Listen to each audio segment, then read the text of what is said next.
தாம்பரம் அடுத்த அஸ்தினாபுரம் பேருந்து நிலையத்தில் குடியிருப்போர் இணைப்பு மைய நல சங்கத்தினர் பல்வேறு மக்கள் கோரிக்கைகளை வைத்து கண்டன ஆர்ப்பாட்டத்தில் ஈடுபட்டனர்.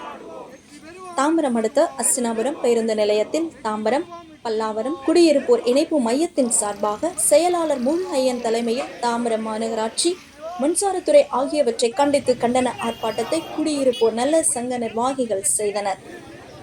இதில் 50க்கும் மேற்பட்டோர் கலந்து கொண்டு தாம்பரம் மாநகராட்சியில் சாலை வசதிகள், மழைநீர் கால்வாய், குப்பை அகற்றுதல், குடிநீர் விநியோகம் சரிவர செய்யவில்லை, சாலை ஆக்கிரமிப்பு, சாலை பராமரிப்பு முறையாக பின்பற்றவில்லை மற்றும் ராதாநகர் சுரங்கப்பாதை மக்கள் பயன்பாட்டிற்கு முழுமையாக கொண்டு வர வேண்டும், வைஷ்ணவ கல்லூரி சுரங்கப்பாதை திட்டம் கிடப்பில் போடப்பட்டுள்ளது உள்ளிட்ட பல்வேறு கோரிக்கைகளை முன்வைத்து தாம்பரம் மாநகராட்சி, ரயில்வே துறை, மின்சாரத்துறை, நெடுஞ்சாலைத்துறை ஆகியவற்றை கண்டித்து கண்டன ஆர்ப்பாட்டம் நடைபெற்றது.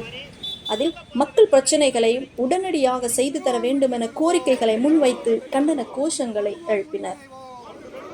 இந்த கோரிக்கை முழக்க ஆர்ப்பாட்டத்தை ஒருங்கிணைக்க வேண்டிய அவசியம் ஏன் வந்தது என்று சொன்னால், தாம்பரம் மாநகராட்சி மண்டலம் 2, 3 பகுதிகளிலே பல 10 வருடங்களாக மக்களின் அடிப்படை வசதிகள் நிறைவேற்றப்படவில்லை, அடிப்படை பிரச்சனைகள் தீர்க்கப்படவில்லை.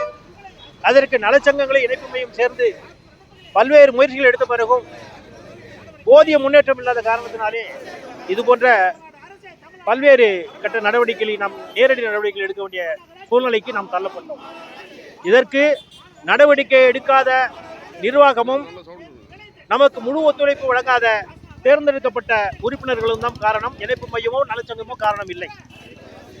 குறிப்பாக இந்த அஸ்தினாபுரம் பேருந்து நிலையம் 2004ஆம் ஆண்டு இங்கிருந்து வேறு இடத்துக்கு மாற்றப்பட முயற்சிகள் நடைபெற்றது. இணைப்பு மையம் எடுத்த பல்வேறு முயற்சிகள் காரணமாக தடுத்து நிறுத்தப்பட்டு இன்று இந்த பேருந்து நிலையம் அமைக்கப்பட்டுள்ளது. ஆனால் இந்த பேருந்து நிலையத்தை தினமும் ஆயிரக்கணக்கான